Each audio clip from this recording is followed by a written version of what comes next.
अस्सलामुअलैकुम, मैं हूं ज़नारा यूसुफ और आप देख रहे हैं PKN न्यूज़। सबसे पहले सराय आलमगीर पुलिस का मंशियात फरोशों और असला बरदारों के खिलाफ ऑपरेशन जारी है।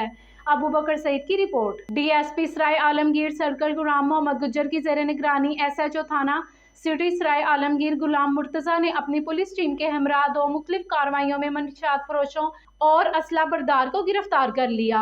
गिरफ्तार मुलजमान में अता से 1480 ग्राम चर्स बरामद की और दूसरी कार्रवाइयों में नाजायज असला बरदार शाहद अल्ताफ से पिस्टल 30 बोर बरामद किया, जबकि तीसरी कार्रवाई में SHO थाना बुलानी मोहम्मद नसीर ने अपनी पुलिस टीम के हमरा मंशियात फरोश आतिफ हुसैन को गिरफ्तार करके मुलजिम के कब्जे से 575 ग्राम चर्स बरामद करके अलग अलग मुकदमा दर्ज करके मजीद तफ्तीश जारी कर दी है।